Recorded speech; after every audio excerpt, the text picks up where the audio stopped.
"Hello, Mary," Michael said as he laid his hand on the back of the chair. He was looking down at the brunette woman in her white dress as she sat at the small table on the lawn, along with a mid-50s-looking man wearing an impeccable brown suit. Mary looked up and over her shoulder at the sound of her name. It took her only half a second, but she recognized the face she used to spend so much time with. He'd aged, of course. It had been 11 years. His eyes were still that steely gray, and he had a touch of a different gray on his temples. His hairline had moved back a little. He cut a nice figure in his black suit. "Hello, Michael," Mary said, her voice almost devoid of emotion. She started to push her white folding chair back from the table so she could stand, but Michael put his hand gently on her shoulder, letting her know there was no need. Mary looked back at him and could tell Michael had anticipated her standing and giving him a hug. He wasn't interested. They stayed like that, looking each other in the eyes for about 5 seconds. Mary then turned and looked across the reception, trying to locate her daughter in her amazing white dress. She wasn't in sight. "I don't believe we've met," Michael said, stepping around Mary and extending his hand to Mary's companion to shake. "I'm Mike Nesmith, father of the bride." The man stood, took the proffered hand, and gave it 3 firm pumps. "I know. I saw you give away the bride. You throw a hell of a wedding," the man said. "I'm Kurt Hesselbeck. I see you know my wife?" "Yes, I know your wife," Michael said, glancing back at Mary. His tone was flat. "Thank you for inviting us," said Kurt. "The buffet is excellent. The ceremony was beautiful. I'd like to get the name and number of your planner for when our daughter gets married," Kurt said, smiling. "You have a daughter?" Michael asked, his eyes shifting back to Kurt. "Where is she?" "She couldn't come. The invite was for Mary and +1, Kurt explained. "Besides, while she's really well behaved, little Mary would have been very bored here. I know we'd have had to take her phone from her." Kurt was smiling while telling Michael of his pride and joy. "How old is she?" Michael asked, curious. "She'll be 11 in 2 months, Kurt said. "I'm going to have to come up with something amazing for her birthday. We gave her a hell of a party for 10. "Another girl, huh, Mary?" Michael asked, not looking at the woman he was asking. "Another?" Kurt asked, not understanding. "What do you do, Kurt?" Michael asked as he moved to the other side of the table and pulled out a chair. At that signal, both men sat down, and Mary's heart became like lead in her chest. "I'm purchase manager for the QMEC Corporation. I keep the rare earth metals coming for phone production," Kurt explained, happy to talk business. "I've been in the position for about 6 years? Yes, 6 years. It takes me overseas a fair amount, but the pay and benefits are great." "That's amazing, Kurt," Michael said. "You got a card?" Michael was digging into the breast pocket of his suit and then pulled out his wallet. Kurt withdrew his own wallet from his hip pocket, pulled out a business card, and held it out to Michael across the table. Michael exchanged it with his own business card. "East Alliance Shipping, huh?" Kurt said, after scanning Michael's card. "I've used you guys. You do great dockside pickup of hazardous materials and ship fast. What do you do there?" "I'm head of comptrol," Michael said. "Who? You're that guy? How big is your fleet?" Kurt asked. "Over 3,000 trucks now," Michael said. "We just added another 200 of the security armored haulers. I'm working on disbursement now. I can't imagine the daily logistics of your job. I just deal with extraction and shipping from overseas. That's mostly block tonnage," Kurt said. "You must plan things like the Allies did the D-Day invasion." "Yeah, we have our moments," Michael admitted. "We just got our security clearance upgraded. We're going to be getting some interesting government contracts soon, I hope." "Government contracts?" Kurt asked. "Nice. Lots of money to be made there." Michael nodded in agreement. "Do you have any of the pie?" Kurt asked. "I get 4%, Michael said. 4%? Of what?" Of East Alliance Shipping, Michael said. When I took over logistics and planning, I got a big bump and 0.5% of everything every year, capping in 2 years. Same deal as the board officers get. Kurt whistled in appreciation. No wonder you could do this, Kurt said, gesturing around him at the 400-people wedding reception held on an island in the middle of a lake. Pretty impressive. Michael nodded politely in acknowledgement. I think I just footed the bill, Michael admitted while looking around at the event from where he sat. Kim and her husband's mother did most of the planning. My job was to throw money until it happened. I admit, I kind of balked at the releasing of the butterflies. That was 15 grand just for that. I'd never seen anything like that, Kurt said. Everyone at the wedding got one of those Chinese food containers with a live butterfly in it. Rather than throw rice, there was this beautiful rising shower of color and life. It was beautiful. It was. Michael agreed. I just didn't know how expensive it would all be. Apparently there's a profession called butterfly wrangler, and this is all they do. Having them for a week, having them hatch and take care of butterflies is apparently a labor-intensive job. It was amazing, Kurt said. How many were released? I don't know exactly, Michael confessed. The wrangler set up for 500 guests. I think Kim invited her entire graduating class. I spoiled her a bit. Her life has had some... Michael glanced at Mary. Amazing difficulties dropped into it. Oh? What did she get a degree in? Kurt asked. She's working on being a pediatric surgeon, Michael told the man. She's got a ways to go, but she's determined. If I'm lucky, her sister, little Mary, will shoot high too. You have a daughter named Mary too? Kurt gushed. Wow, what are the odds? Here's Mary, my wife, and we have a daughter named Mary, after her. Yes, my little Mary was named after her mother too. Michael had a strange tone in his voice, Kurt thought. She's 17 now. She's going to graduate top of her high school class. That's amazing, Kurt beamed a smile at Michael. You must be so proud. Has she picked a school? I am proud, Michael said with a slight smile, the first one he'd let show since he approached the table. Mary went through a really bad period 11 years ago. She came close to ruining her life a couple of times, until about age 12. She was pretty depressed. Is she okay? Kurt asked. Mary was looking at Michael, an unreadable expression on her face. Her breath quietly hitched in her chest. I think she's okay now, Michael said with a nod. She got a lot of counseling. It took a while, and we had one very, very bad incident, but she managed to put some things behind her finally. When she did that, she blossomed. She's still blossoming. Michael sat back and took a deep breath. He looked around at everything, except Mary. Mary has a good selection of colleges making her offers. We have a few months yet to pick. She wants to do something in engineering, Michael said. A woman engineer? Kurt marveled. It used to be. You'd never see women in the physical sciences. Do you think she'll have a hard time because of the gender bias? If she does, she'll smash anything that gets in her way, Michael said proudly. She still has some rage in her, but she aims it well now. Anything she can't handle, I'll be there. That's excellent. Kurt smiled broadly. He was very much admiring and liking Michael. It sounds like you have a wonderful family. I almost didn't, Michael confessed. But you know, I really do. We talked about having another child, Kurt said, smiling at Mary, who sat there silently, her eyes focused on the small plate of half-eaten food in front of her. But our little Mary was a difficult birth, and my wife got a little hurt.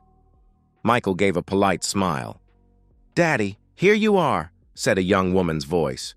From out of a small crowd came Michael's daughter, the bride, in her flowing wedding dress. I've been looking for you. Why aren't you at the head table? Michael turned in his seat to look at his oldest daughter. He'd been hoping to get this matter settled before Kim and Mary saw things. Oh, I'm sorry. Hello, Kim's voice trailed off as she saw who her father was talking to, seated at the table. It only took her a couple of seconds to recognize the face. Mary looked at the bride, a mix of emotions running across her face. She started to take sharp, shallow breaths, and moisture began to gather at the bottom of her eyes. Michael stood quickly and placed himself between Kim and Mary, blocking Kim's view. Kim shifted where she stood, looking at the older woman as best she could around her father. "Kim, no," Michael half whispered to his daughter. "Number not now.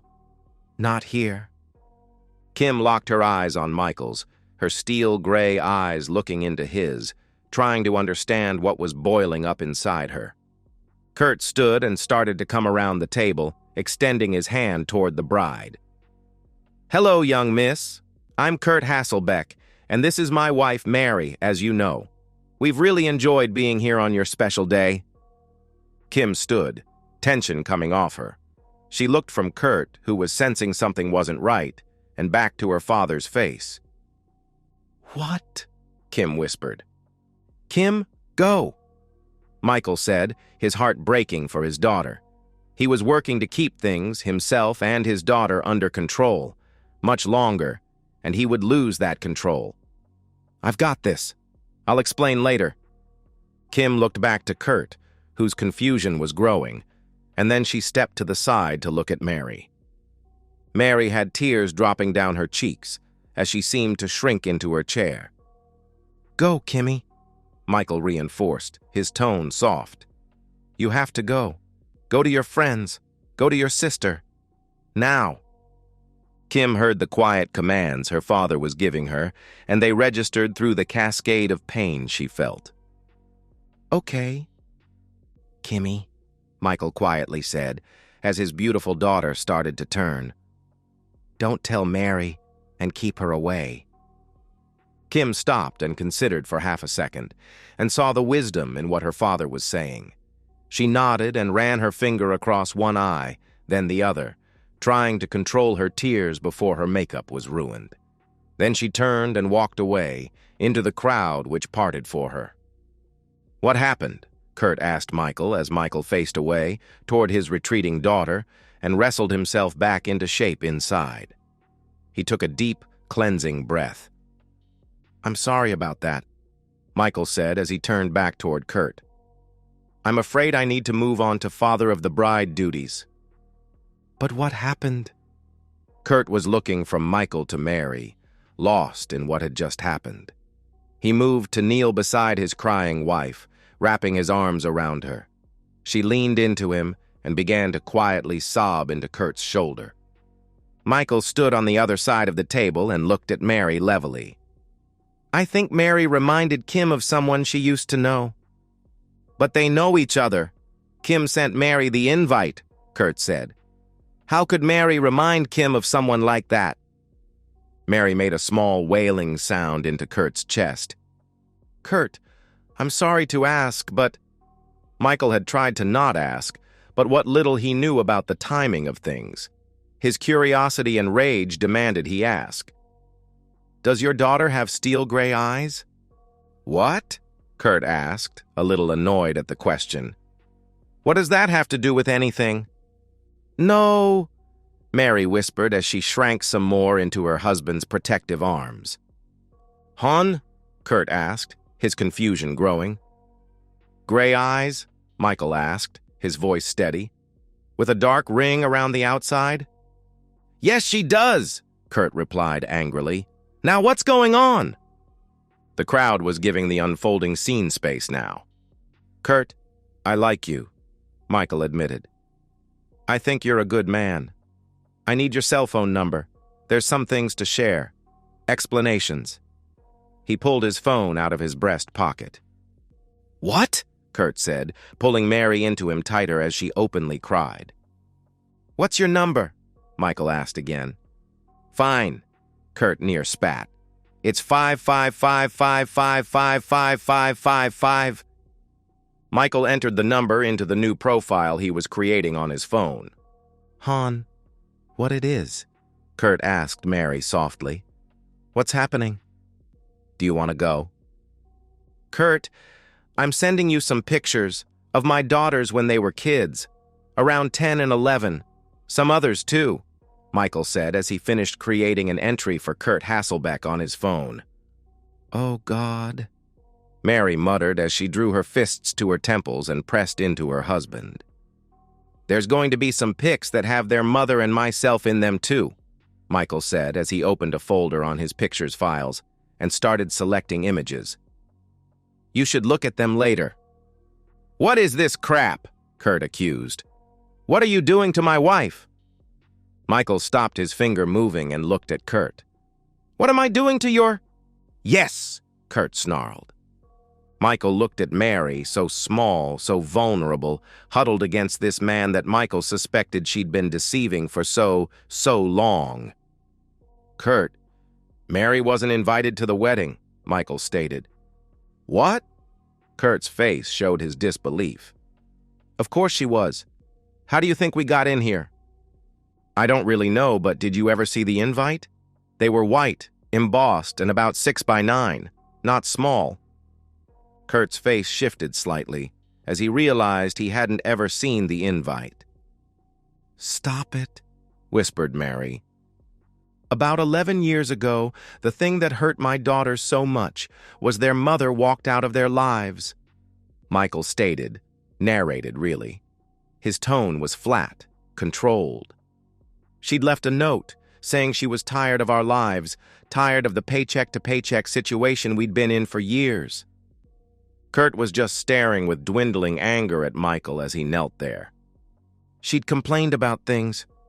It was hard for her, Michael said. We were in a small apartment. Kim was 12, Mary was 6. It was a handful for her. I wasn't quite bringing in enough money. I hadn't gotten on the managerial track regionally yet. Michael stopped, took a deep breath, and composed himself. Then we found out she was almost 2 months pregnant with our third, Michael said, looking off into the distance. So, I think she'd just had enough. Michael continued, and while doing so, he started selecting images on his phone again. I don't really know. I have a 1-page note from her, left on the table, as she walked out the door that last time. Michael made decisions on a couple more images and added them to the list. I looked for her. I called and emailed, Michael said as he was finishing his choices. Nothing. Kurt could feel his wife trembling and shaking as he held her, but he was watching Michael. Even though Michael's tone was so even, the pain in the man's voice was palpable. The girls didn't handle it well, Michael confessed. I didn't handle it well. Michael sent off the pictures to Kurt's phone.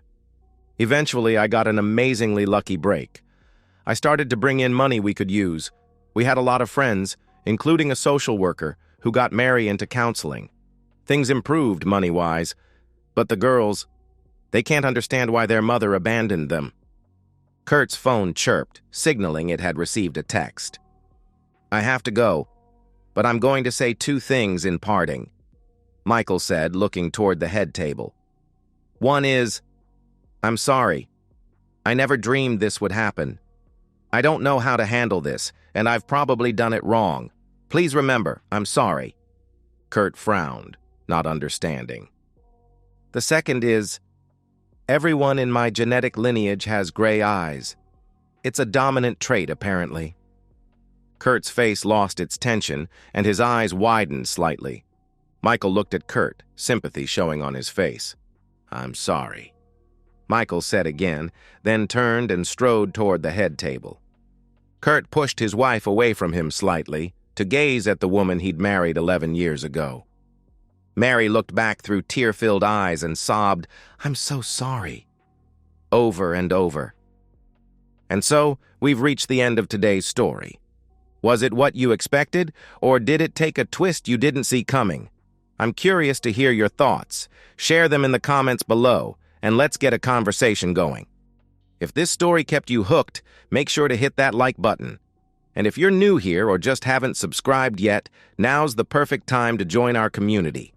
I bring you fresh, captivating stories every day, so click that subscribe button and turn on notifications so you never miss out.